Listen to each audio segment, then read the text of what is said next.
Action. C'est pas trop proche? Salut les gars et bienvenue dans ce nouvel épisode de La vie en crise c'est doux. Aujourd'hui nous allons à la rencontre de Tania, une super sage-femme qui nous accueille au sein de son cabinet pour nous parler de son métier. Vous me suivez?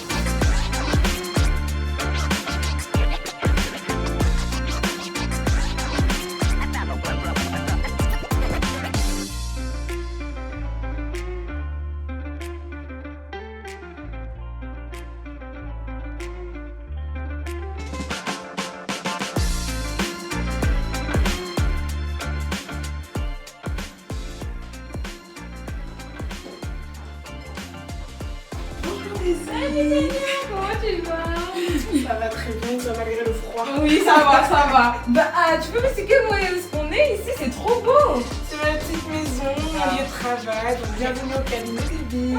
Merci beaucoup. Bon on peut aller dans ton bureau pour notre petite tête à tête? C'est parti,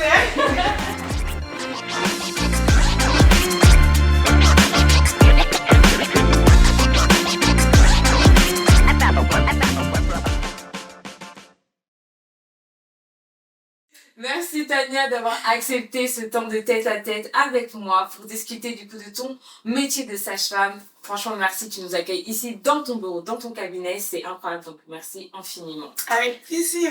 Tu es prête pour mes questions? Je suis prête, allons-y.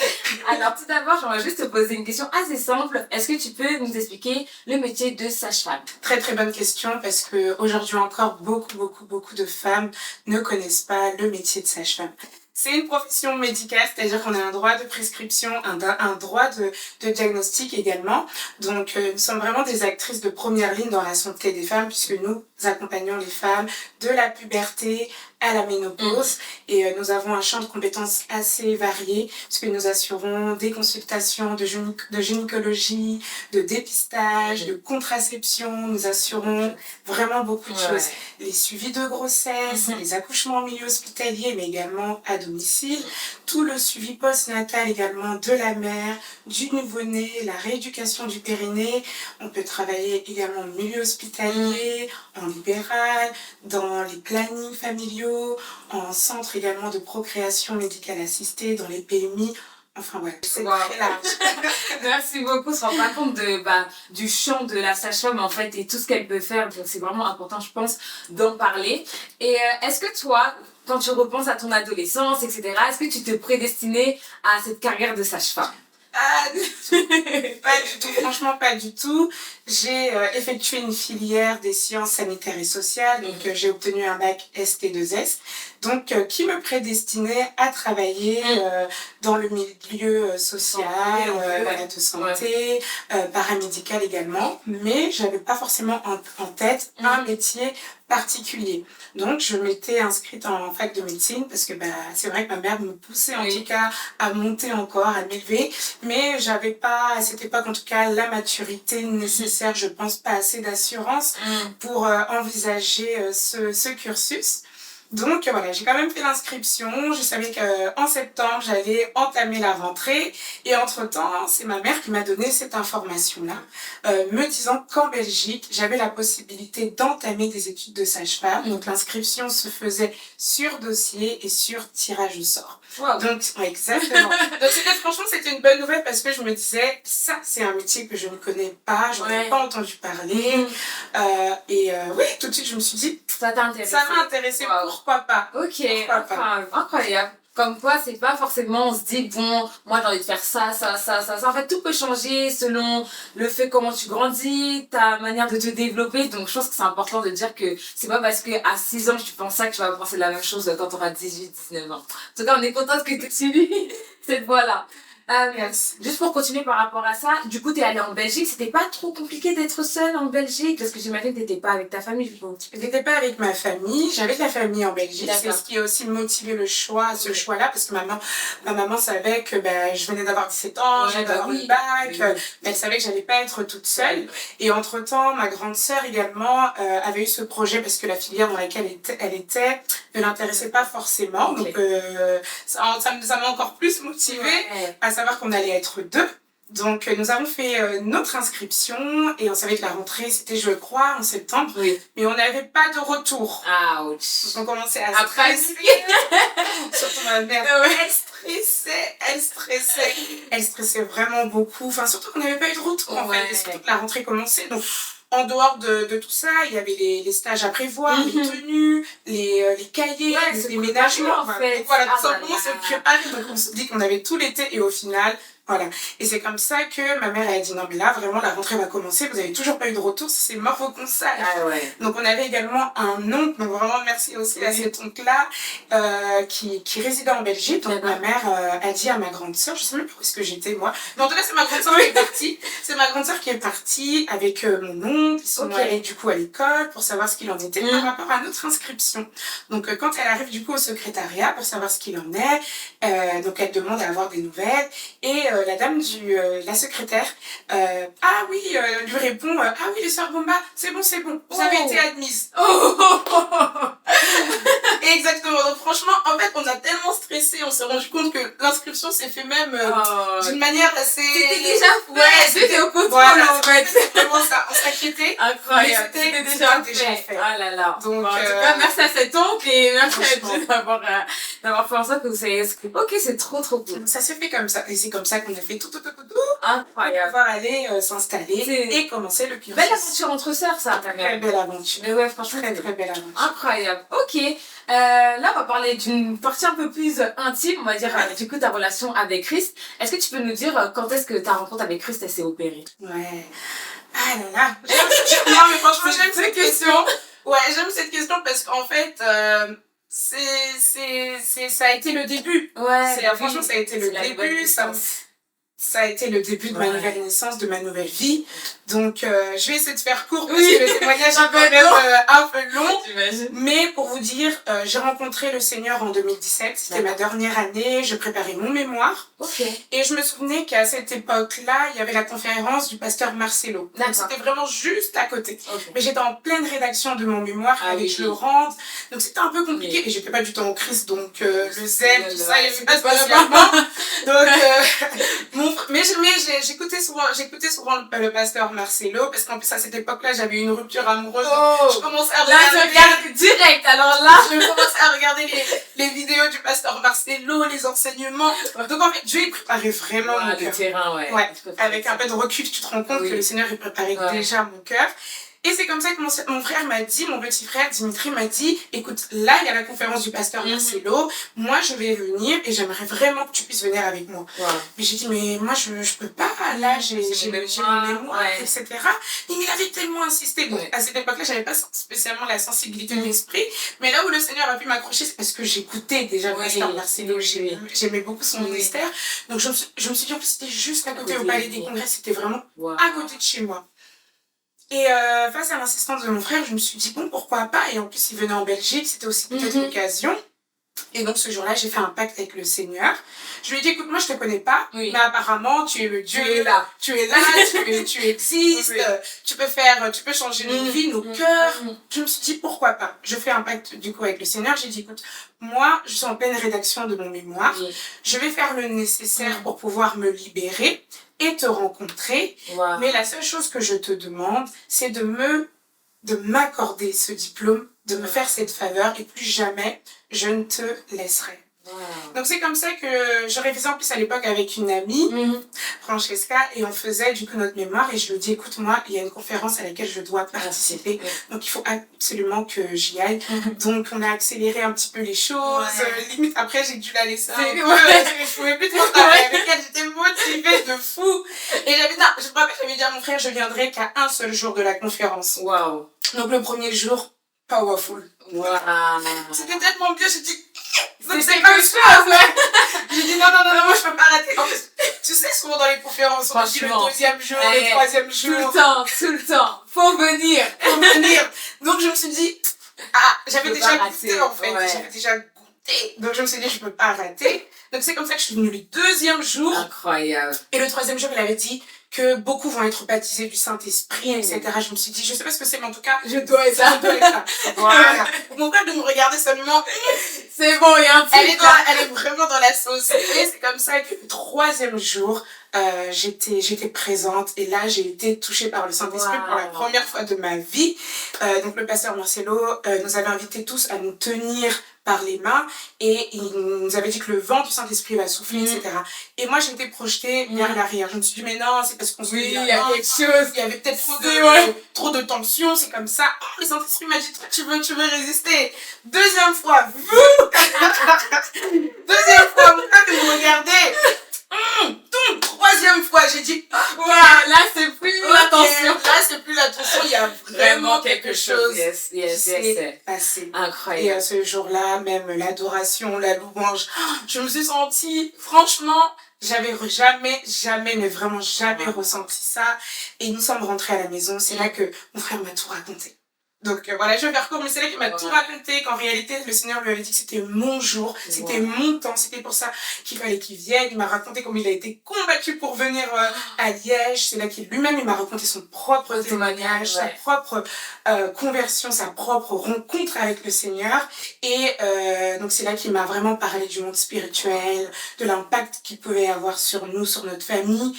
Et je me rappelle que toute cette nuit, on a parlé. J'ai pleuré. Je comprenais pas pourquoi je pleurais, mais en fait c'était vraiment ma délivrance. Je pleurais. Et je me rappelle, je lui ai dit mais j'ai un peu peur et tout, je peux dormir avec toi parce que le monde spirituel quand même on connaît pas. Ça fait un peu peur. Que tu connais pas. Il m'a dit dors avec moi, j'ai peur, etc. Et je me rappelle que durant la nuit, je crois que dans la nuit il a dû partir, mais il a vu que je me suis endormie. Et je sais que cette nuit-là, j'ai rêvé, enfin c'était pas un rêve, mais j'ai été visitée par j'ai pas vu, mais j'ai senti des ailes, des grandes ailes venir en fait me recouvrir. Et à l'époque, je savais que j'avais des paralysies nocturnes, mais je savais que c'était complètement différent parce que j'avais pas d'anxiété, j'avais pas de terreur. Et là, j'ai senti vraiment, au début, oui, parce que quand même, j'avais jamais expérimenté ça. Mais dans mon cœur, il y avait de la paix, vraiment, je t'assure. Et j'ai senti vraiment ces ailes venir me recouvrir. Franchement, j'en souviendrai toute ma vie. Et voilà, c'est comme ça qu'après, j'ai commencé à aller à l'église, je me suis baptisée l'année d'après. Et puis voilà, je faisais partie... Là, j'ai même pas l'entièreté de ton témoignage. Mais je te donnais vraiment les bases, les points les plus importants. Ça a été ça, ce pacte-là. Et comment après... j'ai répondu à l'appel du Seigneur. Parce que après, oui, surtout, j'ai été diplômée. Waouh, Dieu a exaucé. C'est vraiment, il a allé au bout de sa promesse. Il a allé au bout de sa promesse. Et qu'est-ce que j'étais contente. Et au-delà de ça, j'avais éprouvé un amour tellement grand de me dire qu'en réalité, il est réel. Il est vivant. Je ne l'ai pas expérimenté qu'à travers l'obtention de ce diplôme, mais à travers cette visitation personnelle que j'ai eue. C'était vraiment un moment entre lui et moi. Et cette année-là, il y a eu que 3 diplômés. Waouh! Il y avait eu beaucoup d'abandons, beaucoup de filles de ma promo qui étaient déjà aussi, qui avaient abandonné du coup le cursus, vraiment. Et moi, les proclamations, souvent, j'aimais pas, c'était stressant. Et ce jour-là, je m'étais même trompée d'heure, j'étais venue 30 minutes en avance. Non! Je m'en souviendrai toute ma vie. Et la proclame commence, mon cœur et tout. J'entends Ngabomba Tania. Surtout que moi, c'est N. Je m'attendais à ce que ce soit... plus tard.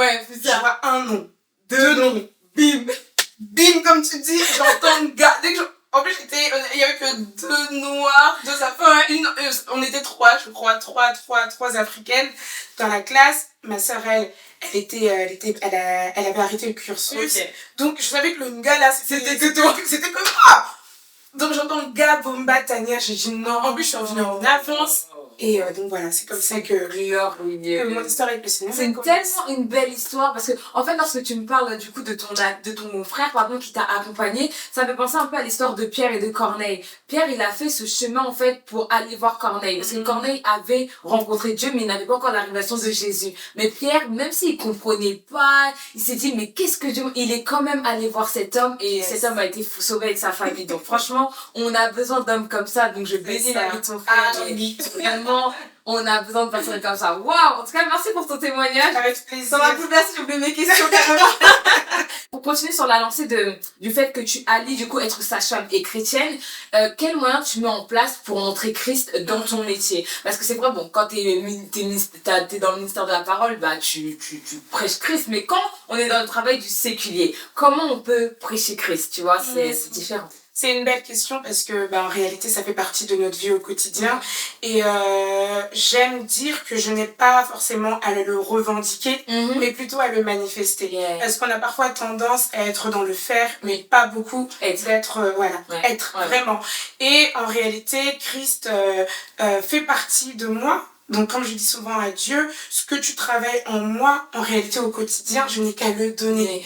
Donc, pour moi, prêcher Christ, c'est donner chaque jour une partie de moi. Donner du Christ, le petit Christ qui est en moi, de pouvoir le donner à travers ma manière de parler, à travers ma manière de recevoir mes patients, m'assurer quand même que l'expérience du client soit favorable. Et c'est pas que j'ai choisi, oui, peut-être inconsciemment, c'était peut-être une aspiration, mais quand j'ai eu l'opportunité de travailler ici, j'ai dit à Dieu, ouais, c'est ici. Parce que l'atmosphère est déjà favorable. Avec le Christ en plus, le cocktail ne peut être merveilleux. Et c'était important pour moi aussi d'être dans une atmosphère favorable. On essaye de manifester les fruits de l'esprit, que ce soit la patience. Parfois, tu sais que tu as du retard, mais tu peux pas la laisser partir comme ça. Parce que tu entends ce qu'elle ne te dit pas. Tu vois ce qu'elle ne veut pas montrer. Et c'est comme ça aussi que je peux manifester Christ parce que parfois, il me dit, mais pose-lui cette question. Et elle me dit, mais comment vous savez? Incroyable. Moi, je sais pas. C'est pas lui là-bas. C'est lui qui est là-bas. Ça m'est arrivé plusieurs fois. Et c'est cette question qui a parfois permis qu'elle me débatte plein de choses. C'est bien si j'avais pas été attentive et disposée, je serais peut-être passée à côté de ça. Donc, c'est un peu ça. Et puis après, il y a des patients qui sont confrontés parfois à beaucoup d'angoisse, beaucoup d'anxiété par rapport à la naissance, par rapport aux peurs de l'enfantement, par rapport à la santé du bébé, par rapport également à celles qui ont des fausses couches, des choses comme ça. Et c'est vrai que le Seigneur me dit, mais prie. Tu as fait ta part, c'est vrai, professionnellement tu as fait ce qu'il fallait, t'assures le suivi de grossesse, c'est bien, mais maintenant va aussi dans le spirituel et dépose ces fardeaux près de mon hôtel, tout simplement bâtis des hôtels, prie pour ces patientes-là et donc parfois le Seigneur me donne cette opportunité de sentir, de voir. Mais je pense que c'est surtout aussi l'intuition, parce que parfois certains peuvent se dire je n'ai pas de vision, j'entends pas Dieu parler, me parler, etc. Mais si on est conscient de notre identité et qu'on travaille le Christ qui est en nous, on arrive plus facilement à être dans l'instant présent et être connecté au canal de Dieu. Mais après, je pense qu'il faut discerner et se dire, parfois Dieu te dira, vas-y, franco. C'est ça. Tu vois? Et pour pouvoir avoir le cran de le faire, et des fois, il te mettrait tout simplement t'inspirer une certaine aptitude à avoir, de manifester certaines choses, de poser certaines questions et ensuite tu sais que la plante elle a été semée déposée. Mais c'est un plaisir quand même pour moi de pouvoir parler aussi parfois de manière très libre quand ce sont des patients qui sont chrétiennes. Parfois on peut prier, je peux les bénir de manière libre, que Dieu vous bénisse, la grossesse va bien se passer, je peux leur dire imposez-vous les mains sur l'utérus, parlez, proclamez. C'est effectivement une autre facette. Je veux ça. Garde-moi une phrase que moi je veux ça, moi. Donc du coup, tu as une chaîne Insta, mon cœur, que j'ai regardé, j'ai vu et tout. Et je suis tombée sur une vidéo qui m'a vraiment impactée, où tu fais le parallèle avec les sages-femmes de Pharaon, donc celles qui étaient censées tuer tous les enfants d'Israël, comme il l'avait dit, mais qui n'ont pas respecté la règle, et ça nous a donné un Moïse. Est-ce que en fait ces vidéos c'est aussi un canal par lequel tu arrives à exprimer en fait le fait qu'être sage-femme c'est important vis-à-vis de la Bible, c'est un canal où tu peux parler quoi. Merci déjà de parler de cette page-là. C'est mon petit bébé à moi. Et en réalité, cette page était d'abord une page thérapeutique pour moi. Tu vois, ça me fait rire quand tu me dis être pleine d'assurance, mais je travaille à cette assurance. Je ne suis pas née comme ça. Oui, il y a peut-être des graines que Dieu a données, des aptitudes. mais je travaille vraiment. Et dans le sens où à sortir justement de ma zone de confort. Et cette page-là, c'était une manière pour moi de sortir de ma zone de confort, de m'exposer en conscience, en sachant que quand je fais ça, je viens travailler ma timidité, je viens travailler toutes ces choses-là. Donc ça a vraiment commencé comme ça, et ça se liait très très bien aussi du coup à ma profession. Et en cheminant, le Seigneur m'a vraiment montré que la maternité, c'est une initiation. La maternité est sacrée. Et j'avais pas vraiment cette révélation avant. Bien que lorsque je travaillais dans le milieu hospitalier, le Seigneur m'avait dit que je t'envoie comme un ange dans l'hôpital, parce que tout le monde ne travaille pas avec mon esprit. Donc j'avais déjà compris que tout le monde ne travaille pas avec l'esprit de Dieu, et qu'il me disait que par ta simple présence, des enfants qui pouvaient mourir n'allaient pas aller vivre. Donc, je me rappelle que j'adorais tout le temps. Moi, on me connaissait à l'hôpital. Ah, c'est la seule chose qui passe mon temps à chanter. Oui, c'est moi. Parce que j'entrais, je criais dans mon atmosphère. C'est ça. Moi-même, je criais déjà mon atmosphère pour pas me faire polluer et pour pouvoir donner ce que j'avais à donner. Et je savais qu'à travers aussi cette atmosphère-là, des choses étaient faites parce que le Seigneur me l'avait dit. Et les femmes, en fait, devraient vivre ce processus en conscience et prendre tout simplement conscience que la maternité est sacrée.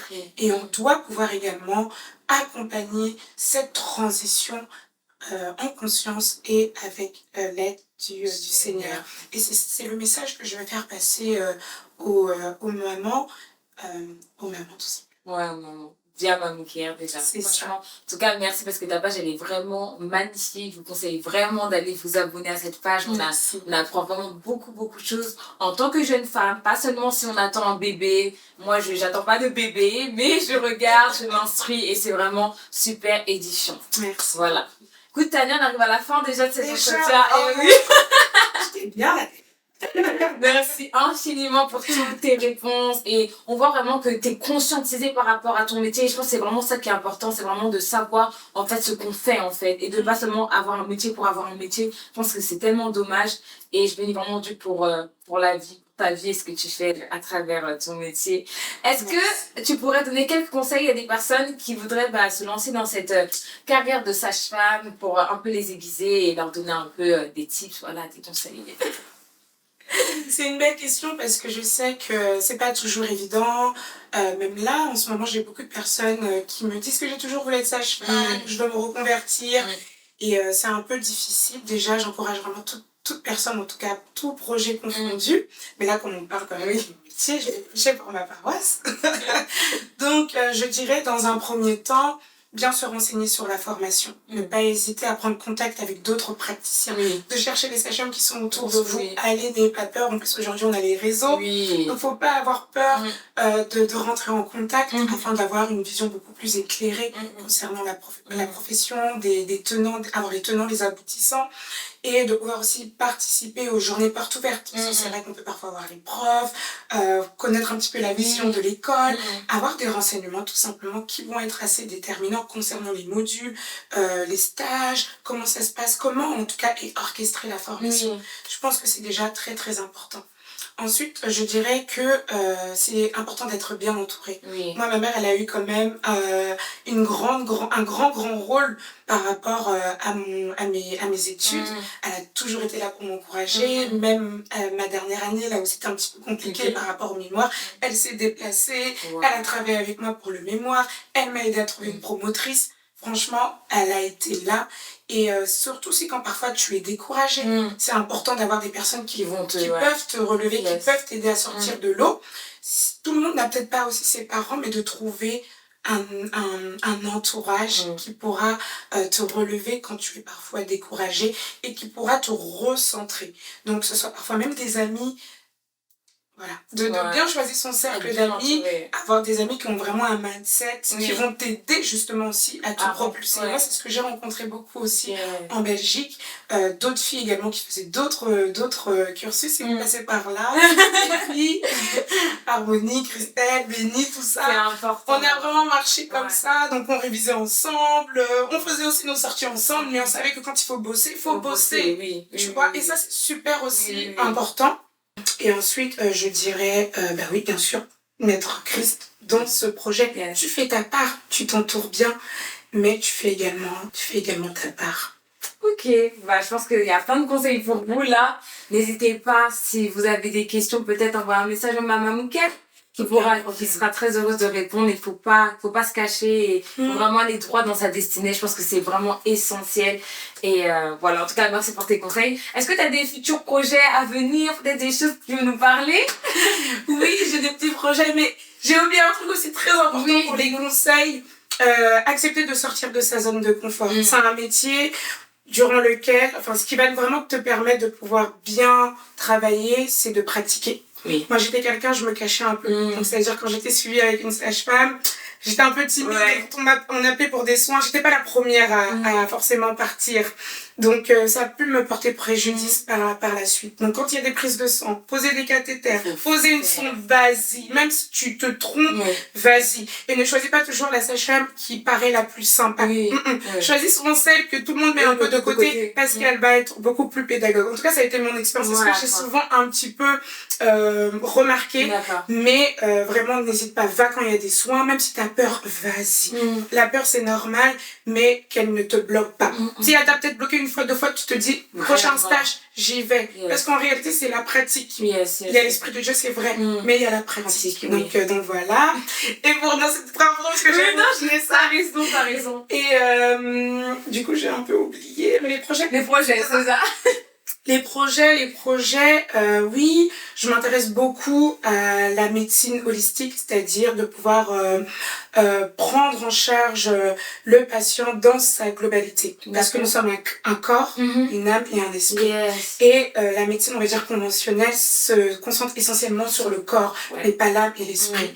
Donc j'ai vraiment en tête de pouvoir faire pas mal de formations qui me permettent aussi de pouvoir aller peut-être un peu plus loin dans ma prise en charge et d'être beaucoup plus outillée et armée.